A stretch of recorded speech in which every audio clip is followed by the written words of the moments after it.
Bonjour et bienvenue au forum Radio J. Donc vous êtes l'invité, Olivier Faure, bonjour.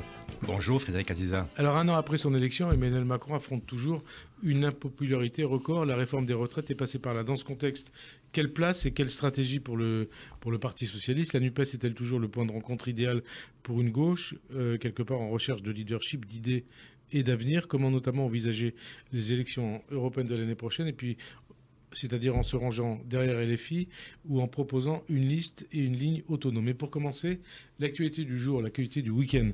Quel regard vous portez sur la crise qui secoue le JDD, le journal du dimanche, qui ne paraît pas aujourd'hui, une première depuis 2016, après l'annonce de l'arrivée de Geoffroy Lejeune à sa tête, licencié de Valeurs Actuelles, pour y avoir imposé une ligne zomoriste?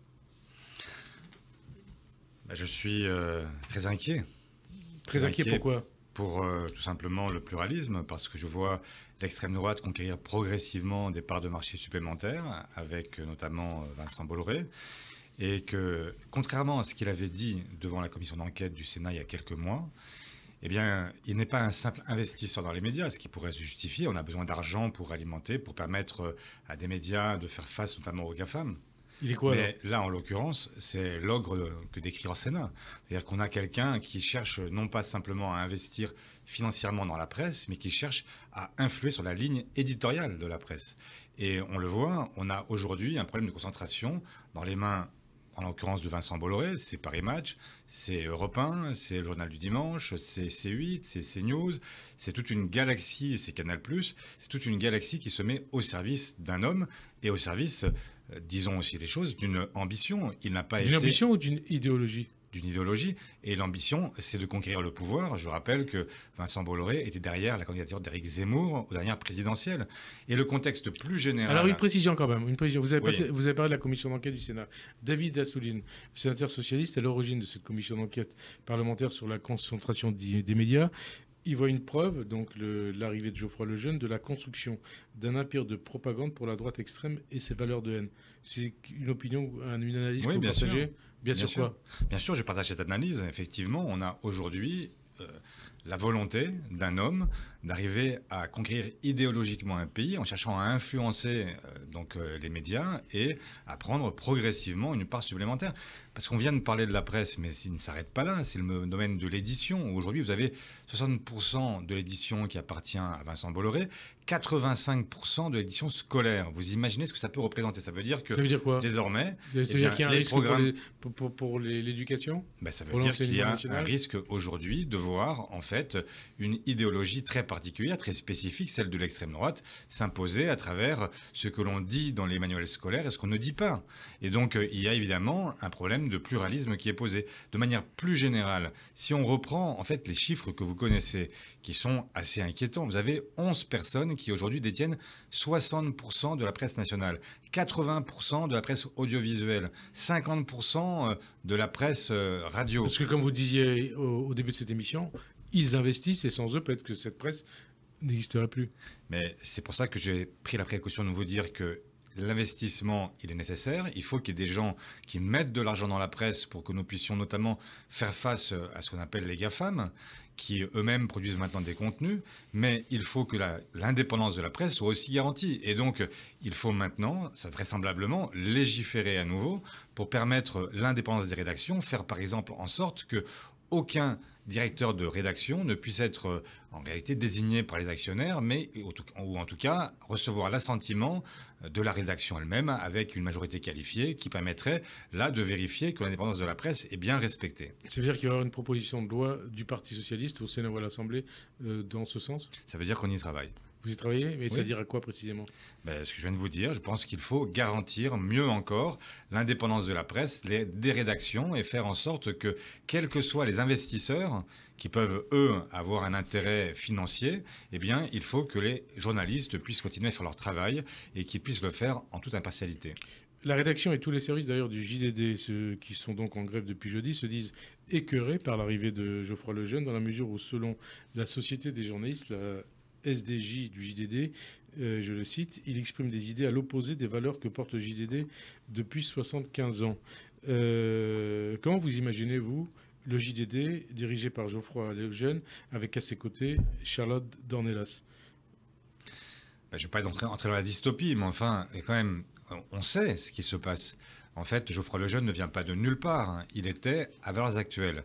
Et donc, on a vu ce qu'est devenu Valeurs Actuelles, le journal condamné à plusieurs reprises pour incitation à la haine raciale. Enfin bref, on est dans une situation très particulière. Vous avez quelqu'un qui est, en fait, c'est pas la blanche colombe, c'est au contraire le vautour qu'on a vu, en fait, se Le jeter vautour, c'est qui, Geoffroy Lejeune? Oui, qui à chaque fois est venu se jeter sur les sujets avec Quel sujet?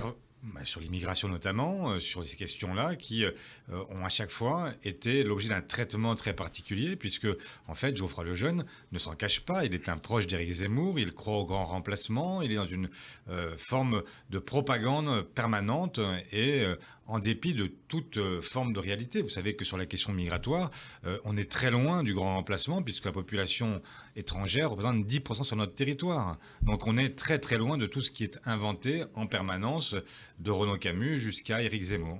Je suppose que vous n'irez pas jusqu'à boycotter le JDD.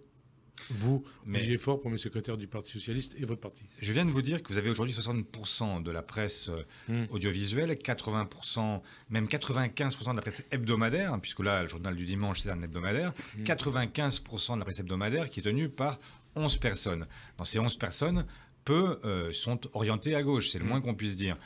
La difficulté pour nous, c'est que nous ne pouvons pas nous priver de tous ces supports, et donc c'est la raison pour laquelle c'est très difficile de boycotter. Vous imaginez qu'on n'aille plus à Europe 1, qu'on fasse plus rien à Canal+, qu'on n'aille plus à C8, qu'on n'aille plus, enfin, au fond, CNews, etc. C'est très compliqué, parce qu'aujourd'hui, vous avez de fait des monopoles qui s'installent, et donc nous devons porter la contestation partout où c'est possible, et revenir notamment par la loi sur l'indépendance des rédactions. Pour vous, l'objectif de Vincent Bolloré, c'est quoi? C'est de porter Marine Le Pen, éventuellement avec Éric Zemmour au pouvoir? Son objectif, il est idéologique. Je ne sais pas s'il est maqué avec tel ou tel. Ce que je sais, c'est qu'il porte un projet idéologique. Et que depuis le début, on voit bien que ce qu'il cherche, ce n'est pas simplement à être dans l'influence. Il crée du rapport de force. Il cherche à orienter le débat public et à faire en sorte que le projet qu'il porte soit reconnu par le plus grand nombre. Le débat intellectuel, le débat même politique a longtemps été animé par la gauche. Aujourd'hui, c'est l'extrême droite qu'elle vend en poupe. Est-ce que c'est pas quelque part l'échec de la gauche et l'échec du Parti socialiste? C'est forcément un échec pour la gauche quand elle voit l'agenda médiatique monopolisé par les questions que porte l'extrême droite. Mais c'est aussi l'échec de la droite, de toutes les droites, de celle qui est aujourd'hui au pouvoir, qui devait s'installer au pouvoir avec Emmanuel Macron pour faire baisser l'influence de l'extrême droite, alors qu'elle n'a jamais été aussi puissante. Et donc il y a là effectivement une question que tout le monde doit se poser. Et comment est-ce qu'on reprend aussi un combat qui est un combat culturel, hein, qui n'est pas simplement un combat politique ou un combat électoral, mais qui est d'abord un combat culturel pour arriver à réinstaller un imaginaire qui n'est pas celui de l'extrême droite. Puisqu'on parle de l'extrême droite, les conclusions du récent rapport de la commission parlementaire de l'Assemblée sur les ingérences étrangères considèrent que le Rassemblement national est, je cite, la courroie de transmission du pouvoir russe en France. Le Rassemblement national, est-ce que c'est le parti de Poutine en France? C'est un parti qui, en tout cas, a montré par le passé ses accointances fortes avec le régime de Vladimir Poutine et qui a même vu régulièrement un modèle de gouvernance, ce qui est quand même assez étonnant. Mais ça dit simplement une chose, c'est qu'il y a aujourd'hui une internationale d'extrême droite. Aussi paradoxal que ça puisse paraître, puisqu'on parle de parti nationaliste. Mais on a aujourd'hui, en Europe, et là je ne parle pas seulement de l'Union européenne, mais du continent européen, vous avez effectivement des gens qui se retrouvent même physiquement régulièrement, qui partagent les mêmes valeurs et qui cherchent à revenir. Bon, il y avait hier la marche des fiertés. Eh bien, regardez ce qui se passe même sur le continent européen, avec partout la répression des LGBT, parce que on a des gens qui ne sont pas simples. Partout, dans un certain nombre de pays. Oui, bien sûr. La Pologne, éventuellement la Pologne, la Hongrie, la Russie, évidemment. Et donc, hier, j'ai rencontré une jeune femme, une jeune artiste qui risque 2 ans de prison parce qu'elle a reproduit une icône en lui mettant une auréole qui n'était pas une auréole dorée comme d'habitude, mais une auréole qui est aux couleurs de l'arc-en-ciel. Une femme russe? Une polonaise, et qui risque 2 ans de prison. On voit bien qu'il y a une forme voilà, il y a quelque chose qui se passe à cette échelle-là et qu'il faut combattre à cette échelle-là comme à l'échelle nationale parce qu'il y a un mouvement qui, des États-Unis de Trump au Brésil de Bolsonaro et jusqu'à l'Italie de Giorgia Meloni, on voit bien ce qui se passe et ces forces à l'œuvre méritent d'être combattues. Le camp pro-Poutine en France, il ne faiblit pas à l'extrême droite, mais aussi à la NUPES et plus précisément à LFI à travers une position qui a été à géométrie variable de Jean-Luc Mélenchon. Votre allié Jean-Luc Mélenchon, qui un jour a accusé l'OTAN, un autre Poutine et le suivant Zelensky.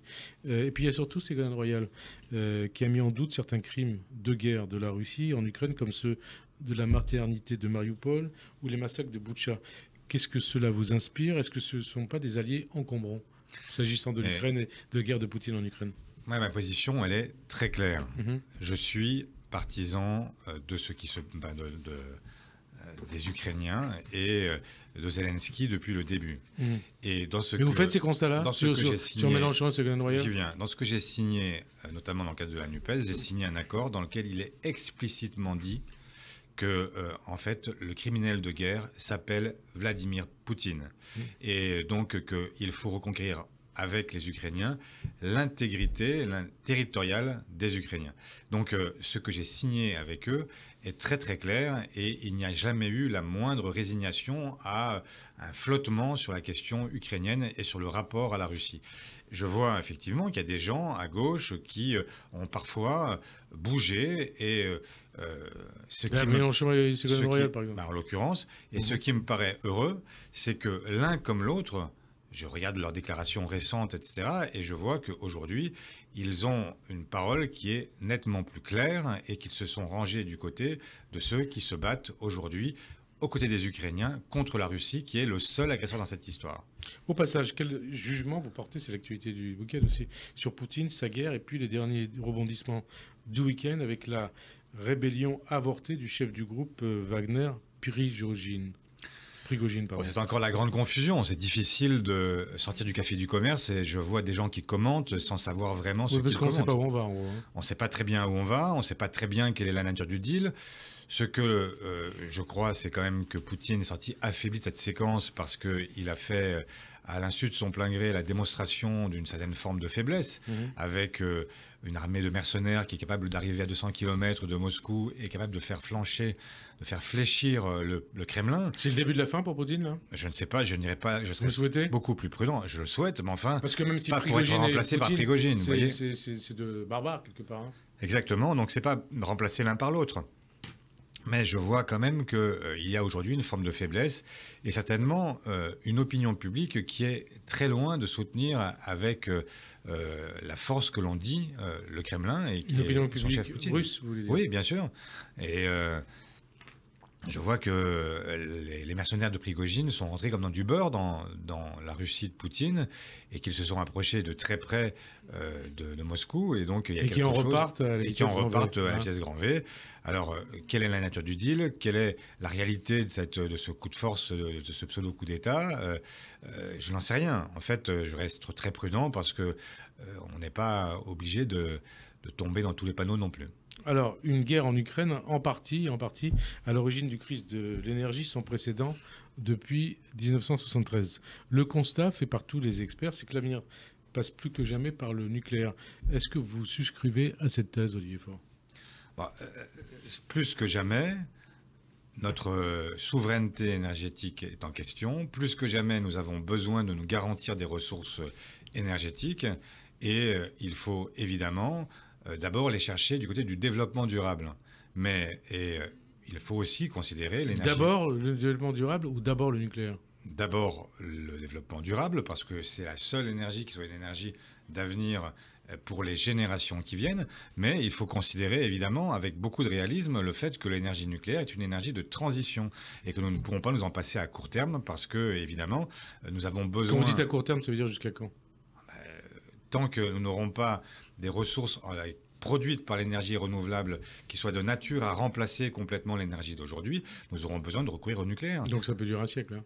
Ça peut durer. Je ne suis pas. Ça, moi, j'ai Vous n'êtes toujours pas un pensé. expert, vous voulez dire, hein? Non, c'est pas. Ce que je voulais dire, c'est que je pense qu'il faut, sur ces questions, qui sont des questions sérieuses, faire en sorte de le faire en lien avec celles et ceux qui pourront nous éclairer, et notamment avec l'autorité de sûreté nucléaire pour savoir quelle est la durée de vie que l'on peut accorder aux centrales actuelles, et donc voir dans quelles conditions elles peuvent être prolongées, et si en fait nous n'arrivions pas à faire le relais avec les énergies renouvelables, proposer aux Français par la voie référendaire, en fait, effectivement, une solution qui maintienne dans le mix énergétique le nucléaire. Vous croyez qu'un référendum, c'est ce qu'il y a de plus judicieux dans cette affaire? Je pense que sur des questions qui touchent...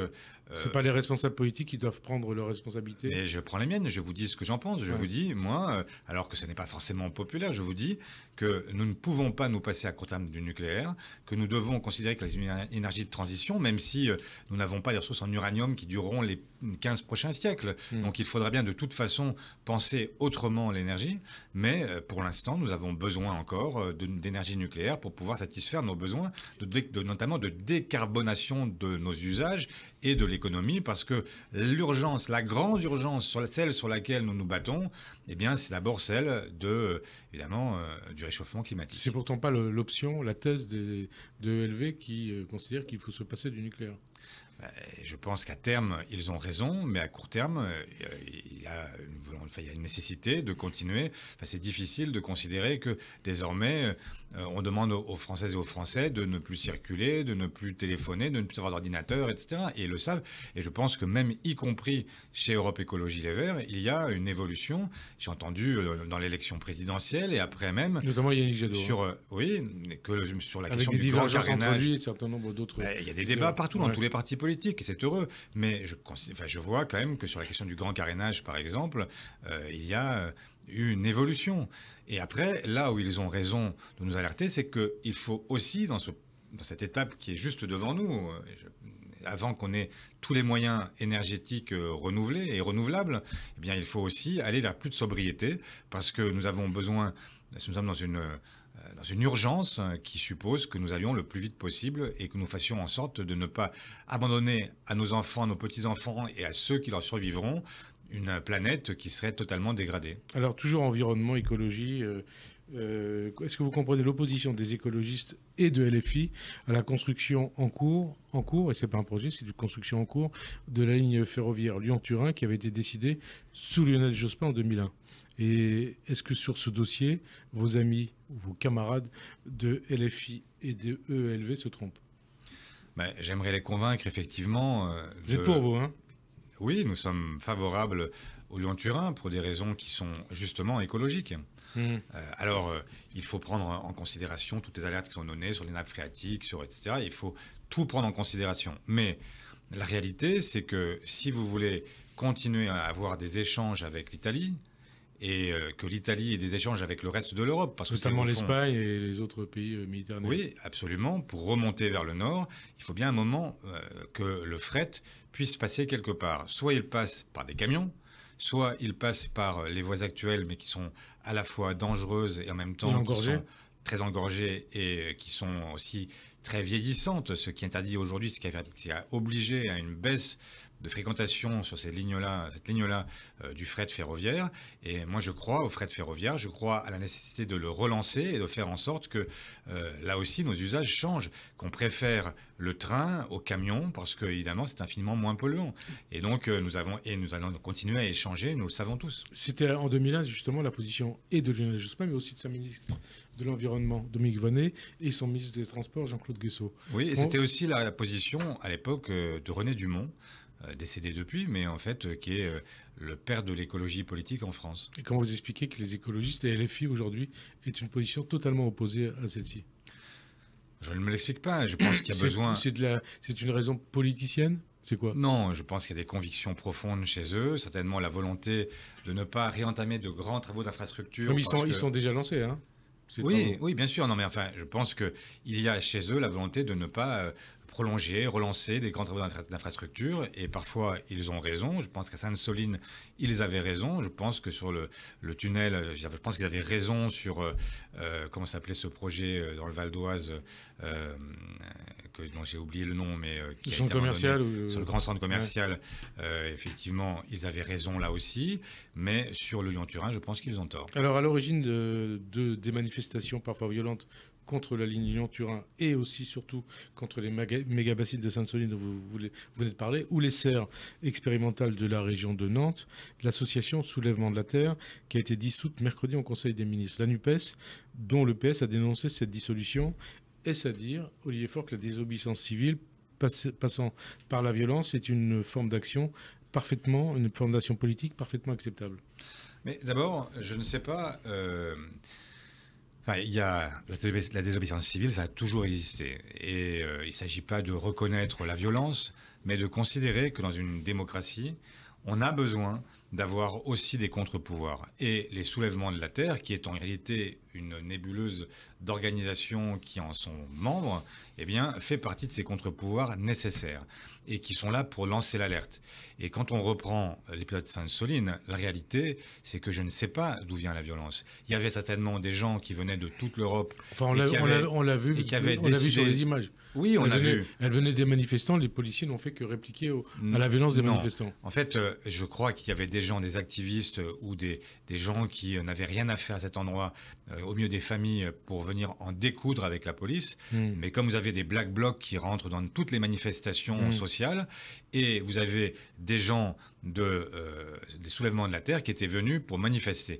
Ce jour-là, vous avez eu autant de policiers sur place que de manifestants, ce qui était la volonté aussi du pouvoir d'en découdre et de chercher des images qui étaient celles d'un affrontement police contre manifestants. Ou peut-être d'éviter un affrontement violent. Non, si vous n'aviez pas eu de policiers à Sainte-Soline, qu'est-ce que c'est Sainte-Soline? Ce sont des champs avec un trou au milieu, des trous au milieu. Qu'est-ce que vous voulez qu'il se passe? Rien, vous auriez laissé un quart de CRS seul au milieu de la pampa. Peut-être la constitution d'une ZAD, peut-être que le pouvoir voulait ZAD, pas la constitution d'une ZAD. Non, mais à Notre-Dame-des-Landes, vous aviez un écosystème totalement différent. Vous aviez des fermiers sur place, vous aviez des paysans vous aviez un espèce de maquis qui permettait de tenir une ZAD. Là, vous êtes au milieu de champs, au milieu du désert, si vous voulez. En fait, vous avez des plaines avec des grandes bassines qui sont creusées au milieu, grandes bassines qui ne sont d'ailleurs toujours pas construites. Pour l'instant, il y a les excavations, c'est tout ce qu'il y a.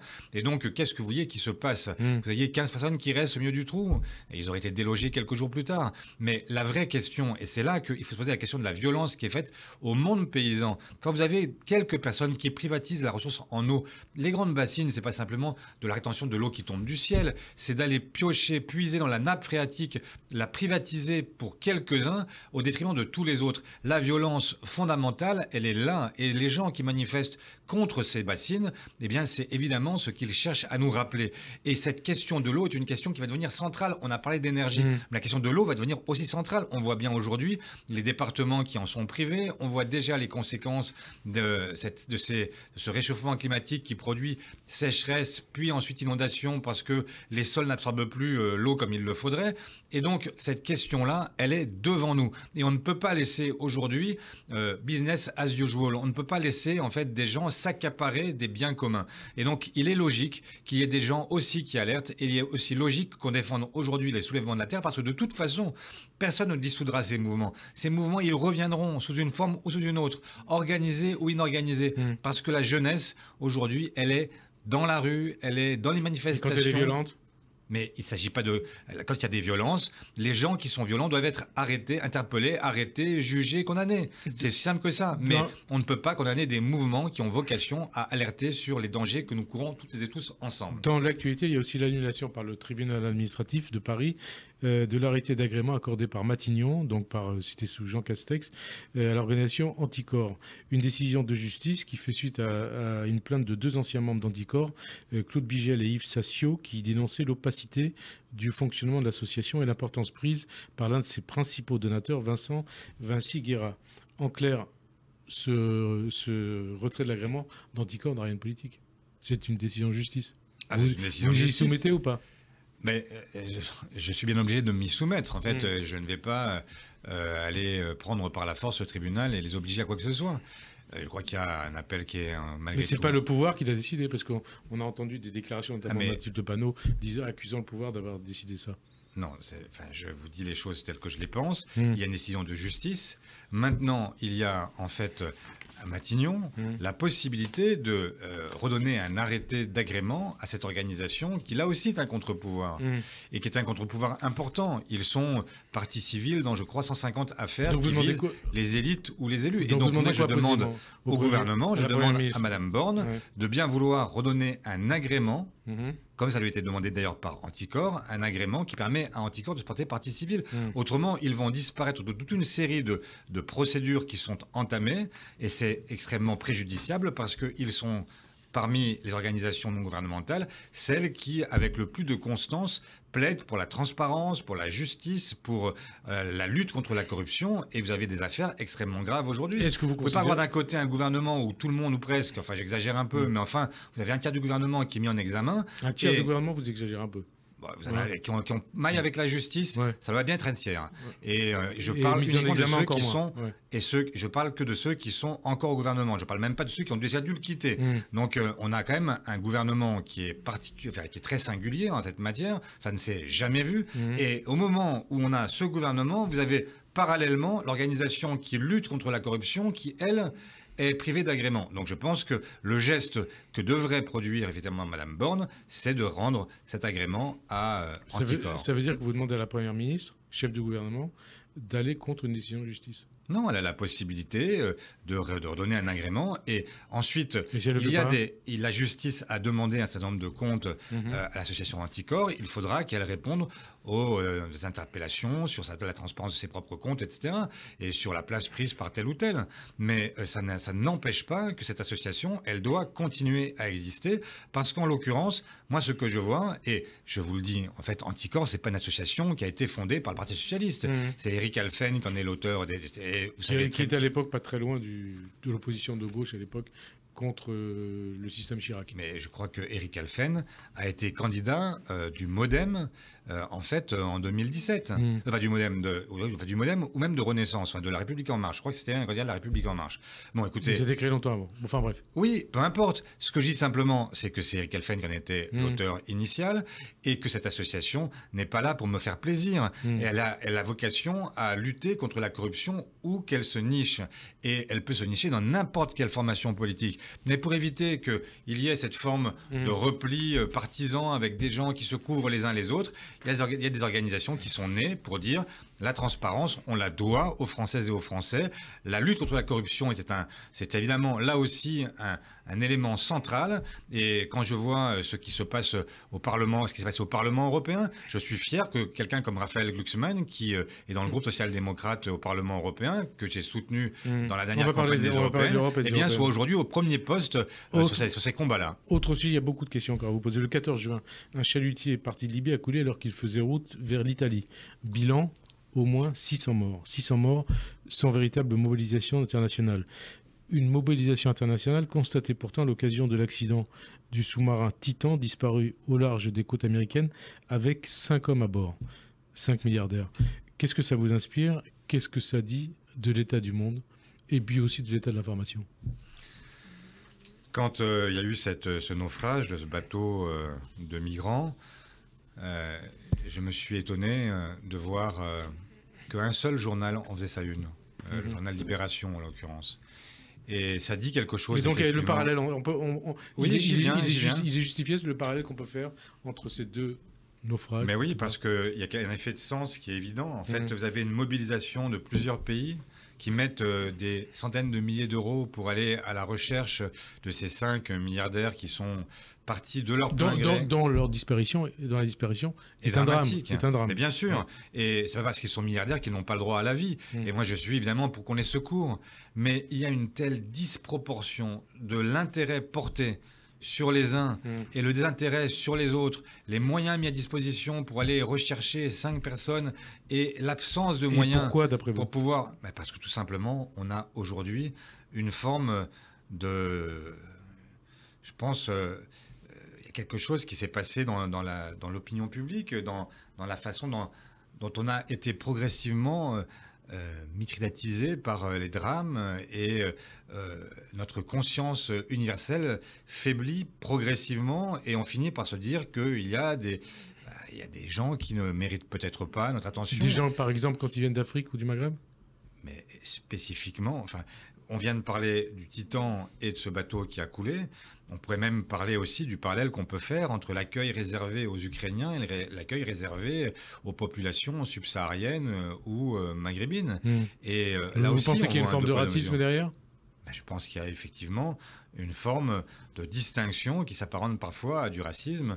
Pas chez tout le monde, mais effectivement, ça demande qu'on se repose des questions et qu'on s'attache à la vie humaine. Il n'y a pas une vie humaine qui ne mérite pas d'être sauvée. Et ces gens qui sont aujourd'hui, qui organisent ces mouvements migratoires, qui cherchent à retrouver un espoir en venant sur nos côtes, eh bien tout simplement, ce sont des gens qui en sont privés d'espoir dans leur pays d'origine. Personne ne fait le voyage pour son seul plaisir. Vous croyez que les gens qui habitent un village, une région, un pays, qui ont des amis, une famille, une histoire, une langue, une culture arrive sur nos côtes parce qu'ils nous trouvent formidables? Non, ils y viennent parce que c'est le désespoir chez eux. Et donc, nous devons tout organiser pour faire en sorte que ces gens ne viennent pas ici. Mais ça suppose là d'y mettre les moyens. Et ça change quelque chose. Il faut aller rapidement parce qu'on a beaucoup de questions à poser. Ça change quelque chose par rapport au débat sur l'immigration qui est en cours et qui va continuer. Ben, ça devrait changer quelque chose. Mais je vois qu'il y a eu un sommet il y a quelques heures en France sur le sommet financier organisé par Emmanuel Macron. Mais quand je vois entre les mots qui sont prononcés et les actes même qui ne sont pas même Cécile Duflot, réalisés, je crois dire que ça va dans le bon sens. Mais tout ce qui permet de prendre conscience va dans le bon sens. En revanche, 2 milliards notamment pour le Sénégal ou 2,5 milliards pour le Sénégal. Mais tant mieux, même si c'était 500 millions, on dirait tant mieux. Mais on est tellement loin de ce qu'il faudrait faire. Les Occidentaux se sont engagés à donner 100 milliards de dollars par an. On en est très loin. Selon Oxfam, l'association dirigée par Cécile Duflot, c'est un quart seulement aujourd'hui.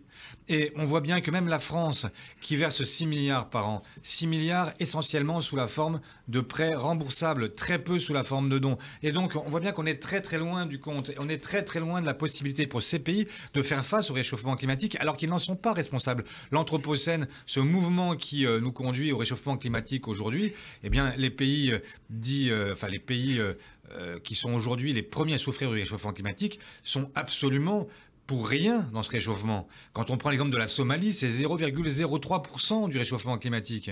Donc voilà, il faut que chacun... Alors que si on vivait partout comme les Américains, il faudrait 5 planètes à consommer. Alors, rien à voir. Toujours dans l'actualité, Olivier Faure, on passe à un tout autre sujet.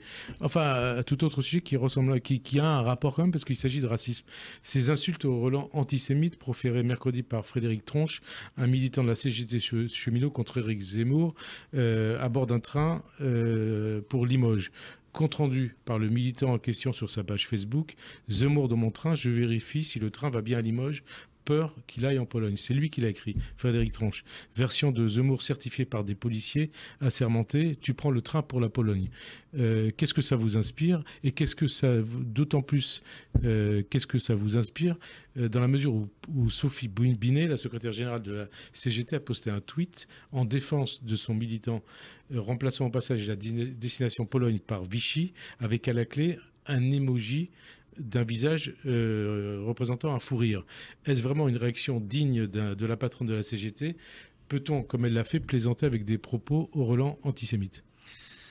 Bon, faut-il seulement que je rappelle à quel point je suis loin d'Éric Zemmour, et à quel point ce qu'il dit, et lui-même ayant cherché à réhabiliter Vichy, dire à quel point je me sens très très très loin, pour ne pas dire totalement opposé à ce que porte Éric Zemmour.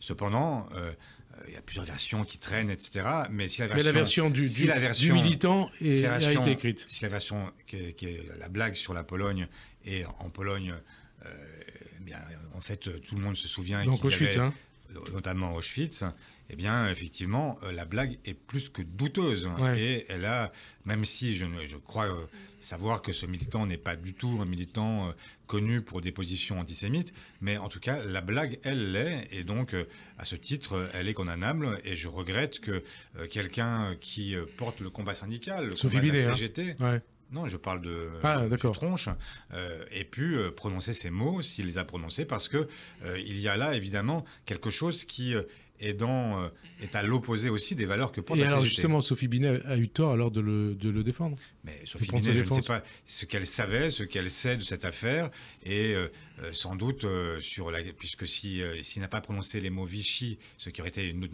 blague d'une autre nature, puisque ça aurait fait référence au fait que, effectivement, Éric Zemmour avait lui-même cherché à réhabiliter Vichy. Si ça n'a pas été prononcé et que Sophie Binet n'en savait rien, il y a une erreur d'interprétation. Et si elle le savait, si elle a menti sciemment? Non, je ne crois pas qu'elle ait menti sciemment. Je lui fais parfaitement confiance. Je crois que c'est une grande dirigeante de la CGT et je pense que nous avons besoin d'elle. Là aussi, ne cherchons pas dans cette polémique, entraîner toute la CGT et laisser penser qu'il y aurait en fait de l'antisémitisme à la CGT. Alors, mais d'ailleurs, l'antisémitisme, il est où aujourd'hui? Il est à gauche, à droite, à l'extrême gauche, à l'extrême droite? Il est partout. Il y a toujours eu des antisémites partout. Et il faut les combattre partout où ils sont, partout où ils se trouvent. Mais je sais aussi que la pensée antisémite, elle vient essentiellement de l'extrême droite et que c'est cette extrême droite. Elle est aussi à gauche. Mais il y a des gens antisémites partout, malheureusement. C'est même dans l'inconscient. C'est même dans. J'espère qu'au PS, il n'y en a pas. En tout cas, s'il y en avait, en fait, on les exclurait immédiatement.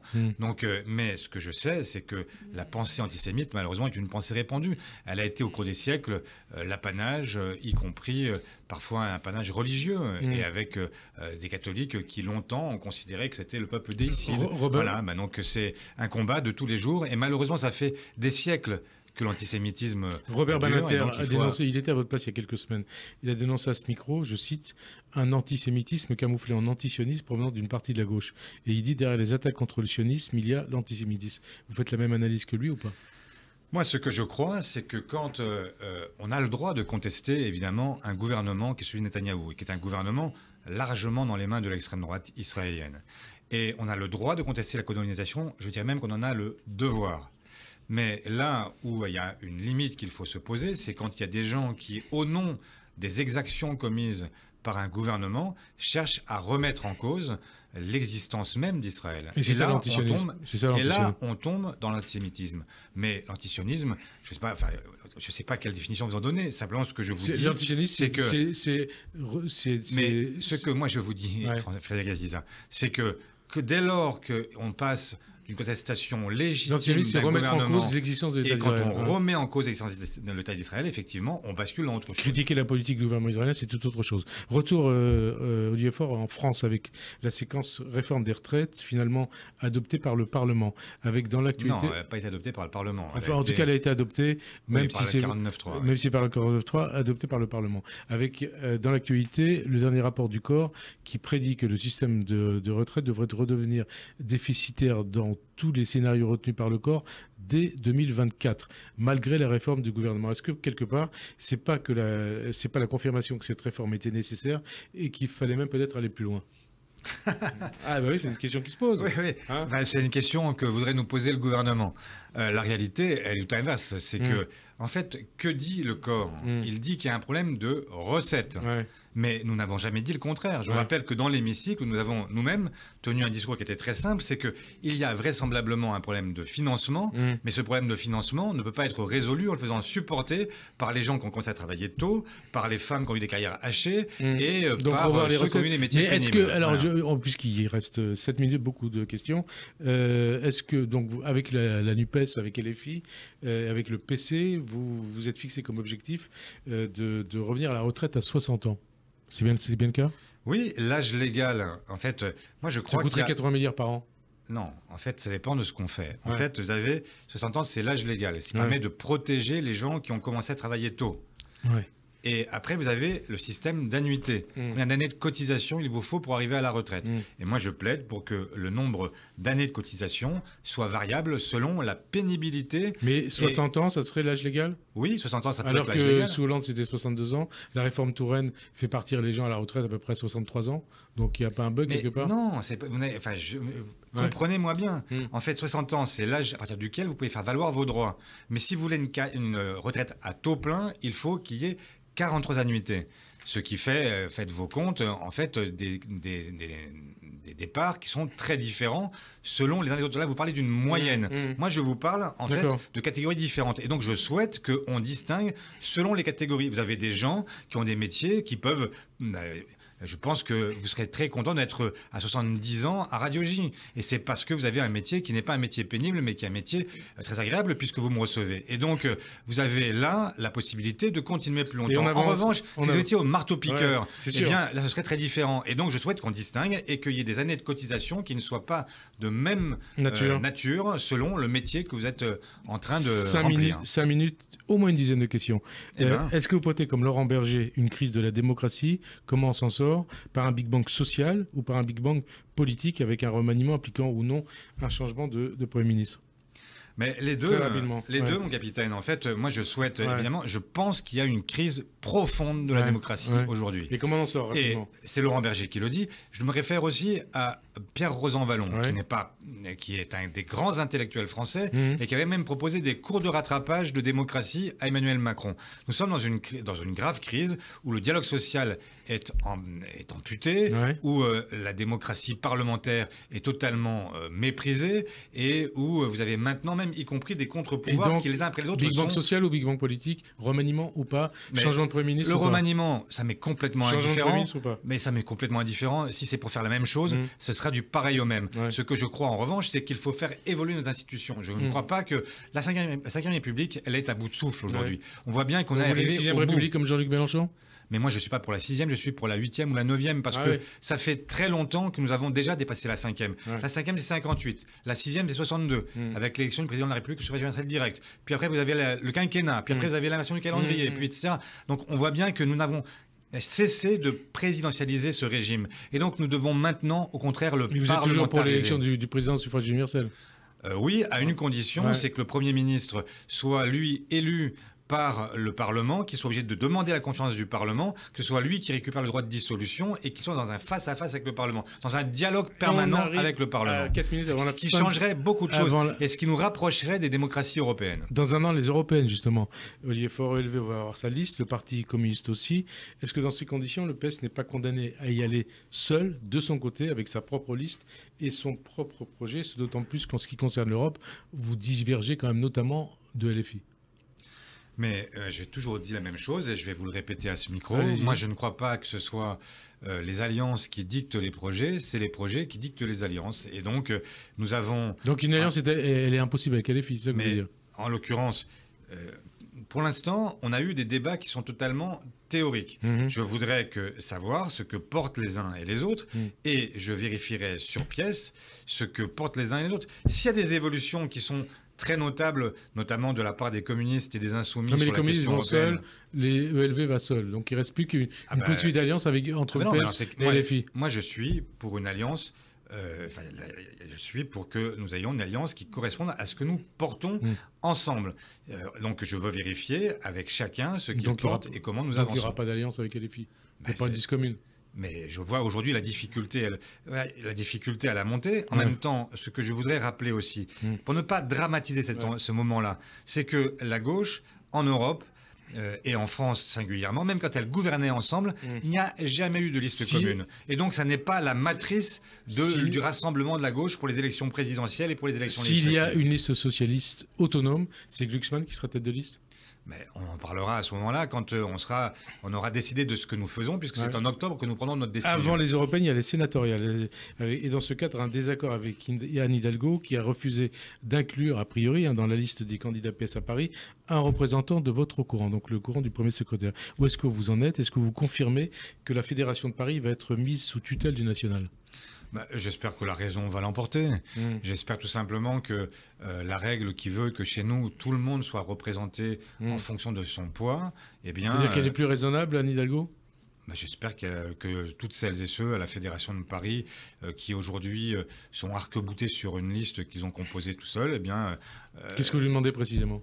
Simplement que sur les quatre candidats socialistes qui vont être élus, puisque sur les sénatoriales à Paris, on connaît déjà le résultat, eh bien, il faut que, à minima, pour une motion qui a obtenu 40%, pardon de faire de la cuisine, mais enfin, elle est au moins 40% des sièges, et même, elle devrait même en avoir. Donc ça veut dire 1 ou 2 sièges. Ça veut dire 1 ou 2 sièges. Et si c'est pas le cas. Et donc, si ce n'est pas le cas, eh bien, il y a un bureau national qui tranchera et qui prendra position. Est-ce que vous souhaitez un candidat unique de la NUPES à la présidentielle? Oui. Ça peut être Olivier Faure?